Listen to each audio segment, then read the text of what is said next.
बिजाई करते हो तो उस समय आप क्या क्या चीज़ें करते हो? पानी आप लगाते हो, वो कैसे कोई नहर का पानी है या ज़मीन का पानी है या बारिश का पानी है, वो आप प्रयोग में लेके आपके यहाँ कपास के खेतों के अंदर किस चीज़ का जो प्रकोप है वो ज़्यादा देखने को मिलता है? चुगाई किस महीने में शुरू हो जाती है? जैसे आप और जो अभी आपके जैसे चुगाई हो रही है तो उसमें आपसे लेबर कितना चार्ज कर रहे हैं? कुछ अच्छा है, कोई उसमें कीट पतंगा नहीं आया, गुलाबी सुंडी का बेटा एक नहीं रहा, तो कितनी पैदावार आप ले लेते हैं? कि यहाँ जो बीमा क्लेम है, तो क्या कॉटन में बीमा क्लेम या कोई दूसरे अन्य किसी फसल में किसानों का बीमा क्लेम होता है या नहीं? तो क्या आपके यहाँ कुछ ऐसा है 4G वगैरह जिसमें गुलाबी सुंडी ना आती हो, कुछ ऐसा? नमस्कार किसान भाइयों, सुपर क्रॉप के इस यूट्यूब चैनल में आप सभी का स्वागत है। किसान भाइयों, आज मैं आया हूँ अमरेली के अंदर।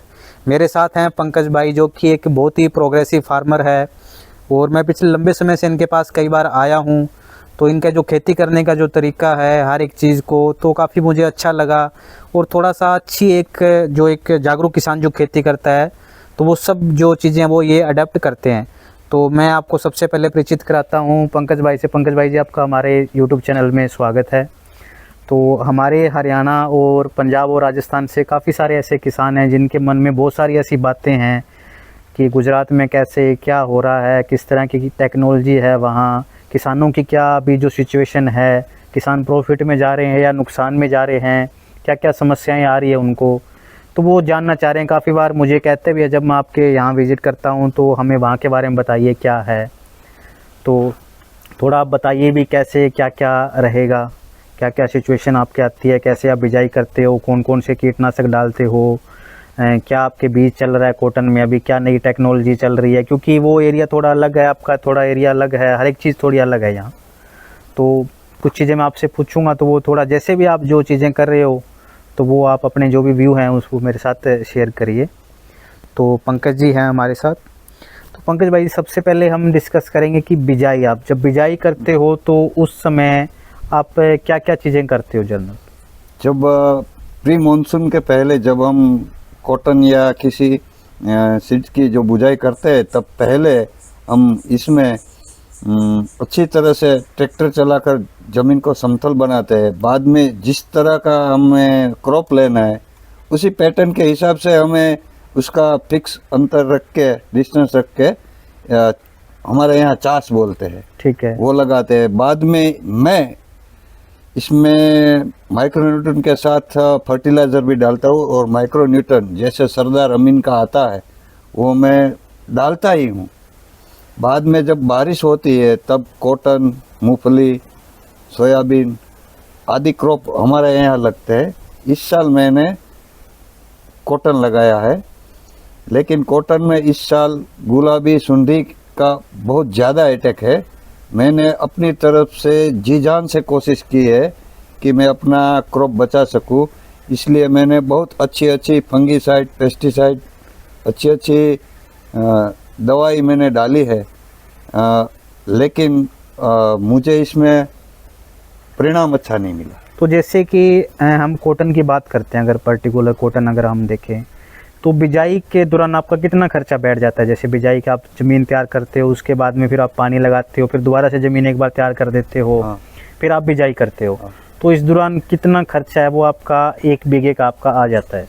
1 बीघे का जब बिजाई पूरी हो जाती है, बिजाई होने तक का, तब तक का शायद 1000 रुपये के आसपास का 1 बीघे का खर्चा। 1 बीघे का खर्चा आपका आ जाता है। उसमें बीज का भी खर्चा है, बीज का अलग से? नहीं, बीज का आ जाता है इसमें। बीज का आ जाता है 1000 रुपये के आसपास, जो आपकी बिजाई तक का जो काम है वो पूरा हो जाता है। जो बिजाई पानी आप लगाते हो, हाँ। वो कैसे कोई नहर का पानी है या जमीन का पानी है या बारिश का पानी है, वो आप प्रयोग में लेके आते हो? अगर हमें प्री मानसून में बुझाई करनी है तो हम कुआं का पानी का उपयोग करते हैं, वरना बारिश का पानी से ही उगाते हैं। बाकी बारिश के पानी से बाकी तो बारिश का पानी से उगाते हैं। ठीक है। तो जैसे पंकज भाई कि आपने लगा दिया कॉटन, लगाने के बाद आप जो पहली जो कीटनाशक है वो कितने दिन बाद आप शुरू करते हो अपने कपास के खेतों में? मैं तो शायद 35 दिन के बाद ही यूज करता हूँ। जब वो कॉटन में वो सीड ट्रीटमेंट लगाई होने के लिए वो 35 या 40 दिन तक तो इसमें कोई कीट आती ही नहीं, तो जब आती ही नहीं तो तब मैं उसका यूज नहीं करता। ठीक है, ठीक है। तो आपके यहाँ जैसे हमारे वहाँ हरियाणा, पंजाब में, राजस्थान में देखोगे तो सफ़ेद मक्खी का जो प्रकोप है वो सबसे ज़्यादा देखने को मिलता है। जूं का भी प्रकोप काफ़ी अच्छा ज़्यादा देखने को मिलता है। उसके साथ साथ हरे तेले का जो प्रकोप है लीफ होपर का, वो भी ज़्यादा देखने को मिलता है। तो आपके यहाँ कपास के खेतों के अंदर किस चीज़ का जो प्रकोप है वो ज़्यादा देखने को मिलता है? हमारे यहाँ सबसे ज़्यादा थिप्स आती है, ठीक है। जो और दूसरे नंबर पर आती है वो जेसिड, जैसे जैसे लिली पोपटी हाँ कहते हाँ, हैं। लिली पोपटी आपकी। ज़्यादातर हमारे यहाँ ऑल ओवर ज़मीन में सबसे ज़्यादा थिप्स का अटैक रहता है, ठीक है। और दूसरे नंबर पे जेसिड आती है। और ये गुलाबी सुंडी वो तो ऑल ओवर इस साल पूरे गुजरात में नहीं, मान लीजिए कि शायद पूरे भारत में आ गई है। ठीक है, ठीक है। तो उसके बाद में आप कितने कीटनाशक है जो प्रयोग कर लेते हो एक सीज़न के अंदर? अगर हमारे आपकी एक ऑन एवरेज मैं किसानों की बात करूं तो किसान कितने 5 या 6 कितने कीटनाशक एक सीज़न में डाल देते हैं अपने कपास के खेतों के अंदर? जैसे जैसे अटैक बढ़ता है कॉटन में, तो हम अच्छी अच्छी कंपनियों की अच्छी अच्छी दवाइयाँ हम इसका यूज़ करते हैं। जैसे कि डेलीगेट है जो थिप्स के लिए काम आती है, ठीक है, जो सेफिना है जो वाइट फ्लाई के लिए काम आती है, ठीक है। बाद में उलाला है जो जेसिड के सामने कंट्रोल करता है। वैसी अच्छी अच्छी कंपनी की ब्रांडेड दवा का मैं यूज़ करता हूँ, फिर भी इस साल बहुत अच्छा परिणाम नहीं मिला। ठीक है। तो क्या लगता है इस सीज़न में कैसे कुछ मौसम की वजह से कुछ हुआ या कीटों का अटैक ज़्यादा रहा? क्या आपको लगता है इसके बारे में? इस साल जो भी जैसे हमारे यहाँ भी बहुत काफ़ी ज़्यादा नुकसान हुआ इस बार। गुलाबी सुंडी तो जो है वो है ही, उसके अलावा जैसे आपके मैं अभी देख रहा हूँ भी खेत सूख रहे हैं आपके कपास के, तो हमारे वहाँ भी जो खेत है वो भी सूख रहे हैं इस बार। काफ़ी किसानों के जो खेत है वो टाइम से सूख गए इस बार। तो आपको क्या लगता है क्या वजह इसके पीछे रही हुई है? मेरी सोच के मुताबिक मैं बता रहा हूँ कि इस साल अगस्त में बरसात नहीं हुई, और ये ग्लोबल वार्मिंग के हिसाब से टेम्परेचर जो बढ़ा वो ये कॉटन मेंटेन नहीं कर पाया, वो सह नहीं पाया। इसलिए अगस्त के बाद सितंबर में जब बारिश हुई तो बहुत टेम्परेचर होने के कारण ये सूख गया जैसा हो गया, और पूरे पत्ते बिखर गए, टूट गए। ठीक है। एक जैसे मैं आपके यहाँ खरपतवार काफ़ी किसान ज़्यादा थोड़ा सा फोकस करते हैं, तो क्या कोई जैसे मैं अभी पिछले सीज़न में थोड़े दिन पहले जैसे आया था आपके पास, तो मुझे कहीं भी कोई खरपतवार नहीं दिखाई दिया, कपास के खेत बिल्कुल एकदम साफ़। तो उसके लिए क्या कोई खरपतवार नाशी दवाई प्रयोग करते हैं या किसान केवल ट्रैक्टर के द्वारा ये सारा जो भी? नहीं, हमारे यहाँ बहुत कम किसान खरपतवार या वो वीडीसाइड का यूज़ करते हैं, वरना वो मजदूर से ही गुड़वा ही लेते हैं, और मिनी ट्रैक्टर से निकाल लेते हैं या गुड़वाई कर लेते हैं। ठीक इंसेक्टिसाइड मानिए जो वीडीसाइड वीडीसाइड आती है उसका यूज़ नहीं करते। और कितना खर्चा बैठ जाता है एक बीघे में अगर मैं वीडीसाइड की बात करूँ तो? वीडीसाइड की बात करिए तो एक बीघे में तो 300 के 400 रुपये के आसपास ही खर्चा लगता है एक बार दवा छिड़कने का। हाँ, एक बार करवाने का, सब कुछ करवाने। कितनी बार करवा देते हो सीजन में? 3 से 4 बार। 3 से 4 बार, तो यह मतलब बड़ा बड़ा माना तो 1200 या 1500 के आसपास खर्चा आपका इस पे बैठ जाता है वीडिंग पे। तो एक जो मैंने अभी किसानों से मिला तो किसानों ने मुझे ये बताया कि जैसे अगर हम इफ़को का अगर यूरिया लेके आ रहे हैं, डीएपी लेके आ रहे हैं, तो उसके लिए हमें ये कंपलसरी कर दिया गया कि हमें उसके साथ नैनो डीएपी लेके आनी, नैनो जो यूरिया आपकी वो लेके आनी। तो क्या आपको भी ये दी जाती है साथ में? ऐसा कंपलसरी नहीं है, लेकिन गवर्नमेंट ने ये पॉलिसी शायद लगाई है, तो मुझे पता नहीं, क्योंकि अभी मुझे कुछ किसान भी वो आपको साथ में लेके आना पड़ेगा। अगर आप 3 बैग अगर यूरिया के ले रहे हो तो उसके साथ में आपको जो 1 लीटर की जो नैनो यूरिया है वो आपको लेके आनी पड़ेगी, और उसके एक्स्ट्रा चार्जेस भी आपको पे करने पड़ेंगे। हाँ, ऐसा कुछ जगह होता है, लेकिन मुझे तो ऐसा अनुभव नहीं हुआ। ठीक है, ठीक है। तो अभी हम बात करते हैं कि ठीक है अपना खाद तक पहुंच चुका, पानी कितना आप दे देते हो एक सीजन में? कितनी बार पानी, अगर नॉर्मल जैसे बारिश हो रही है उस कंडीशन में आप कितना दे रहे हो? तो कपास में 3 से 4 बार ही पानी 3 से 4 बार ही पानी में आपका पूरा सीजन निकल जाता है।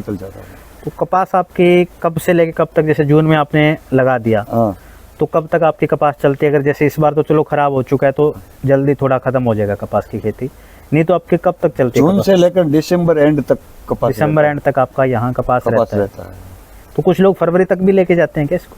फरवरी तक ले जाते हैं, लेकिन वो वेराइटी के हिसाब से कुछ आगे पीछे होता। ठीक है, ठीक है। तो और जो चुगाई किस महीने में शुरू हो जाती है? जैसे आपने जून में लगा दिया तो चुगाई किस महीने में आप शुरू जुगाई तो सब अक्टूबर से शुरू हो जाती है।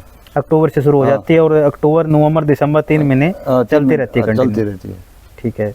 तो जो लेबर आपके पास यहाँ आती है वो लेबर कहाँ, यहाँ लोकल की है या कहीं बाहर स्टेट से आप? नहीं, हमारे यहाँ ऐसा लेबर तो मोस्ट ऑफ एमपी से आते हैं एमपी से और आते हैं। किसान के साथ भाग बटाई में जमीन वो रखते हैं ठीक। और 25% उसको लेबर का हिस्सा ही हमें दे देना पड़ता है। ठीक है, ठीक है। तो वो सब लेबर वो काम करते हैं। और जो अभी आपके जैसे चुगाई हो रही है तो उसमें आपसे लेबर कितना चार्ज कर रही है पर किलो का? जैसे पर किलो का मान अगर- लीजिए 20 किलो का 150 रुपया अभी चार्ज इस साल। 20 रुपए का, मतलब 20 किलो का 150 रुपये आपसे लगेगा। 20 हाँ। किलो चुगाई करेंगे हाँ। तो वो 150 रुपये आपको चार्ज करेंगे। हाँ, चार्ज करेंगे। वो पहली बार का, दूसरी बार इसका रेट बढ़ता है, तीसरी बार और बढ़ता है। ठीक है, ठीक है। भी पहली चुगाई में इतना होगा, दूसरी बार जब अगर नवंबर में फिर चुगाई करें फिर रेट थोड़ा बढ़ाएंगे। हाँ। और दिसंबर में अगर वो चुगाई करें फिर रेट थोड़ा आपका और बढ़ा देंगे। और बढ़ा देंगे क्योंकि पहले चुगाई मुझे लग रहा है जो वो झाड़ ज्यादा कॉटन मिलता ज्यादा है। मिलता है तो उनका वो जो दिहाड़ी है वो पूरी हो जाती है। हाँ। दूसरी बार में कम मिलता है वो थोड़ा रेट बढ़ता कि वो दिहाड़ी उनके उसको प्रॉपर। मिनिमम 300 रुपये का पर डे काम होना ही चाहिए। अगर नहीं होता तो हमें इसको पूरा कर देना पड़ता है। ठीक है, ठीक है। तो उसके बाद में जैसे आपने चुगाई कर लिया तो आपकी अगर सब कुछ अच्छा है, कोई उसमें कीट पतंगा नहीं आया, गुलाबी सुंडी का बेटा एक नहीं रहा, तो कितनी पैदावार आप ले लेते हो? अगर मौसम अच्छा रहता है, फसल अच्छी रहती है तो 1 बीघे में 25 से 30 मण कपास यहाँ हो सकता है। ठीक है। और इस बार कितना आपको जो अभी निकाल रहे हो आप आ रही है उसमें? इस साल 10 मण कपास बहुत अच्छे को भी नहीं होना है। भी बड़ी मुश्किल से 10 मन हाँ। निकल रही, कोई अच्छा किसान हो तो उसके निकल रही है। वरना 2 मण, 3 मण, 5 मण, 5 से ज्यादा किसी को मतलब भी होता ही खर्चा भी नहीं। इस बार पूरा नहीं हो पाएगा। नहीं हो पाएगा। ठीक है, ठीक है। तो उसके बाद में जैसे आपने चुगाई कर ली तो इसका जो बेच के आप कहाँ मंडी में दे के आते हो या कहाँ आपका रहता है? नहीं, मैं तो हमारे यहाँ बहुत आपने शायद नाम सुना होगा गोंडल का। तो गोंडल मंडी में मैं ही कपास बेचता मंडी हूँ। में ही दे के आते हाँ, हो? मंडी में ही दे के आता हूँ। तो क्या आपको रेट जो मार्केट में रेट चल रहा है वही चलता है, उससे ऊपर नीचे करके भी लेते हैं कुछ? नहीं, मार्केट रेट से ही मार्केट बिकता है। रेट से। अपनी क्वालिटी और मार्केट रेट से दोनों को ताल मिलाकर ही वहाँ पर माल बिकता है। और एक जैसे मैं पंकज भाई आपसे पूछना चाहूँगा कि यहाँ जो बीमा क्लेम है हम्म। तो क्या कॉटन में बीमा क्लेम या कोई दूसरे अन्य किसी फसल में किसानों का बीमा क्लेम होता है या नहीं होता? नहीं, गुजरात में तो जो प्रधानमंत्री की जो योजना थी, हाँ, हाँ। फसल बीमा योजना, वो इंश्योरेंस तो लेता ही नहीं है ना। तो फसल का कोई बीमा पहले मूंगफली का था, कॉटन का था, लेकिन ये 3-4 साल से बंद हो गया। बिल्कुल बंद हो गया। पहले शुरू में जब से आया तब एक बार मिला था किसानों को, हाँ, एक बार मिला था, उसके बाद में नहीं मिला फिर। नहीं मिला। अब क्या किसान करवा रहे हैं, किसानों ने करवाना ही छोड़ दिया? नहीं कि कोई कंपनी ही नहीं है जो किसान की फसल का बीमा करता है। ऐसी कोई कंपनी ही नहीं है। जैसे हमारे यहाँ अगर देखोगे तो वहाँ बैंक कर रहे हैं। हाँ। अगर बैंक में आपकी केसीसी, आपने बैंक से लोन ले रखा है कि आपके लैंड के ऊपर, हाँ, तो वो बैंक तो- ऑटोमेटिक डिटेक्ट कर लेता है हमारे वहाँ तो। हाँ। अगर मैं हरियाणा की बात करूँ, बाकी मुझे स्टेट का पता नहीं है पर्टिकुलर। तो क्या यहाँ भी ऐसा ही कोई सिस्टम है बैंक से या अलग से कंपनी आके? क्योंकि हमारे वहाँ कंपनी का पता नहीं लगता, हाँ। डायरेक्ट आपके बैंक से अकाउंट से पैसे डिटेक्ट करते हैं। अगर आपको हमारा- नहीं करवाने तो आपको एक एप्लीकेशन लिख के देनी पड़ती है, मेरे इतने एकड़ में दूसरी फसल लगा रखी है मैंने, तो मेरा बीमा ना। अदरवाइज क्या है कि अगर 10 है तो 10 एकड़ का बीमा काट देते हैं आपके, कितना उतने बीमा काट के पैसे आपके अकाउंट से डिटेक्ट हो जाते हैं। नहीं, पहले हमारे भी यहाँ ऐसा ही होता था कि जो किसान बैंक में से जो धिराण लेते थे तो उसकी जमीन के हिसाब से, और उसे पूछा जाता था कि आप क्या कॉटन बोने वाले हो या मूंगफली, तो इसके हिसाब से पैसे इंश्योरेंस वाले को काट कर दे देते थे। लेकिन 4 साल से वो सब बंद हो गया और किसानों को किसी भी प्रकार का कोई इंश्योरेंस का लाभ नहीं मिलता है। और वहीं बात करें अगर पंकज भाई के, जैसे कोई आपको एग्रीकल्चर पे सब्सिडी हो, जैसे कि कोई पानी के ऊपर आपको, कोई ड्रिप के ऊपर, कोई लाइट के ऊपर, या कोई जैसे खेत में आप जो भी इक्विपमेंट आप, तो इन पे कोई सब्सिडी यहाँ सरकार के द्वारा दी जा रही गुजरात है? सरकार की सभी सब्सिडी किसानों को मिलती है और वो अच्छी तरह से होता है। वो ऑनलाइन किसानों को एप्लीकेशन डालनी पड़ती है और जब मेमोरेंडम सिलेक्ट होता है और जो किसान को इसमें इसका नाम आता है, उसको जिस तरह की वो सब्सिडी का प्रोग्राम चाहते हैं और उसमें वो बंद बैठते हैं, वैसे सभी सब्सिडी उसको मिलती है। तो अभी कितना का, जैसे मेजर में क्या क्या सब्सिडी चल रही है यहाँ? मेजर में जो यहाँ गुजरात में ड्रिप में 40% सब्सिडी मिलती है, ठीक है। 60% मिलती है। फिर किसानों को वो मिनी ट्रैक्टर लेने में 40,000 रुपये की सब्सिडी मिलती है। तो उसमें जैसे वो 40,000 जो अभी छोटे ट्रैक्टर लेने पे है, हाँ, वो क्या जैसे कैटेगरी वाइज है, जैसे जनरल को, एससी को, या कुछ छोटे किसान को या बड़े किसान को, ये सबके लिए बराबर है वो? या महिला किसानों को ज्यादा मिल रही है? ना, वो सभी को एक जैसी मिलती है, सबका बराबर है? हाँ, सबको बराबर। कोई भी किसान है उसको अप्लाई कर सकता है और वो ले सकता है? हाँ, ले सकता है।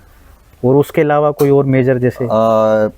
खेती के काम में बढ़िया ट्रैक्टर के पीछे लगने वाला रोटावेटर होता है।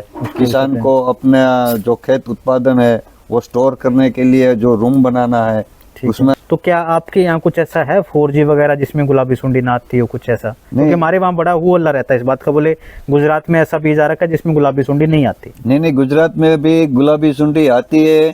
4G कॉटन के नाम से ये सब कंपनी वाले बेचते हैं, लेकिन ये 4G है नहीं। और सभी किसानों को ये सोच कर ही लेना होगा कि 4G जैसी कोई टेक्नोलॉजी आई नहीं, यह तो किसानों को लूटने का काम कर रहे हैं। 4G जैसी कोई चीज है ही नहीं, और गुलाबी सुंडी आती ही है। और वो 4G के नाम से 1500 रुपये में पैकेट बेचता है, वो अनलीगली है। उसका कोई बिल नहीं देता, वो कंपनी का कोई नाम नहीं होता, कौन उसे प्रोड्यूस करता है वो कुछ पैकेट के ऊपर लिखा नहीं रहता। बस वैसे ही कॉटन का ये बोल वाला फिगर बताकर किसानों को लूटते हैं। क्योंकि ये बड़ा पिछले साल गुजरात में पंजाब के अंदर काफ़ी ज़्यादा नुकसान देखने को मिला, और इस साल जैसे नुकसान हुआ है, तो मुझे उम्मीद है भी ये जो 4G का जो सिस्टम है वो आने वाले सीजन में काफ़ी ज़्यादा एक्टिव होगा। क्योंकि ये बोलेंगे गुजरात में आया नहीं तो आप इस बीज को बेच सकते हैं, क्योंकि इस बार नुकसान काफ़ी ज़्यादा है। तो हर किसान डरा हुआ है अभी, आगे पता नहीं कॉटन लगाएं कि ना लगाएं, क्या करें क्या नहीं करें। तो क्योंकि ये जानना बहुत ज़रूरी है किसानों के लिए। तो आज आपने काफ़ी अच्छी इन्फॉर्मेशन मुझे दी है ये 4G का जो है।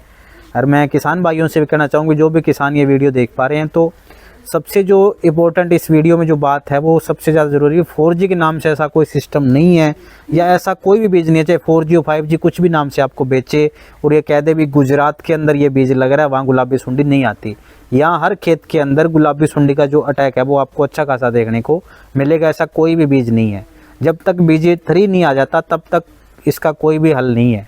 ये गुलाबी सुंडी आपको ऐसे ही नुकसान करेगी, किसी सीज़न में कम देखने को मिलेगा तो किसी सीज़न में जो उसका अटैक है वो ज़्यादा देखने को आपको मिलेगा।